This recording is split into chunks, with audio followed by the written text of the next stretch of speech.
അങ്ങനെ നമ്മുടെ ബാലചന്ദ്രൻ എല്ലാ കഥകളും പറഞ്ഞിട്ട് ഇറങ്ങി പോവാണ്. ആ സമയത്ത് നമ്മുടെ ഗോവർദ്ധനോട് പണിക്കാർ വന്ന് പറയുന്നുണ്ട്, നിങ്ങളുടെ കൂടെ വന്ന ആൾ എന്താ പറഞ്ഞതെന്നറിയില്ല കേണൽ സാറോട്, കേണൽ സാറിന് ഭയങ്കര കലിപ്പിലാണ് എന്ന് പറയുന്നുണ്ട്. ആ സമയത്ത് എന്തായാലും ബാലചന്ദ്രൻ അപ്പോഴേക്ക് ഇറങ്ങി വരുന്നുണ്ട്. ബാലചന്ദ്രനെയും കൂട്ടിയിട്ട് നമ്മളെ ഗോവർദ്ധനൻ പോകുന്നുണ്ട്. മേലെ നിന്നാണെങ്കിൽ സ്റ്റാൻഡിൽ ഇങ്ങനെ നോക്കി നിൽക്കുന്നുണ്ട്, എന്താ ചെയ്യേണ്ടതെന്നല്ല അവസ്ഥയിൽ ഇങ്ങനെ നോക്കി നിൽക്കുന്നുണ്ട്. എന്തായാലും അവർ മടങ്ങി പോണ സമയത്ത് നമ്മുടെ ബാലചന്ദ്രനോട് ഗോവർദ്ധനൻ ചോദിക്കുന്നുണ്ട്, നമ്മൾ വന്നത് എന്തെങ്കിലും കാര്യം നടക്കുമോ ബാലേട്ടാ, അതൊന്നും നടക്കില്ലേ, നമ്മൾ വന്നത് വെറും വേസ്റ്റ് ആവുമോ എന്ന് ചോദിക്കുന്നുണ്ട്. ആ സമയത്ത് ബാലചന്ദ്രൻ പറഞ്ഞു എല്ലാം നടക്കും എന്ന് പറയുന്നുണ്ട്.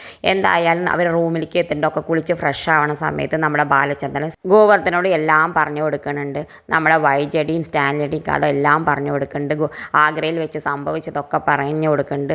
അവൾ തിരിച്ച് മടങ്ങണ സമയത്ത് അവളുടെ വയറ്റിൽ ഒരു പെൺകുട്ടിയെ സമ്മാനിച്ചിട്ടാണ് സ്റ്റാൻലി വിട്ടത്. ആ പെൺകുട്ടിയാണ് നമ്മുടെ അലീന എന്ന് പറയുന്നുണ്ട്. എന്തായാലും ഗോവർദ്ധന ഇതൊക്കെ കേൾക്കുമ്പോൾ വല്ലാത്ത വിഷമമുണ്ട്.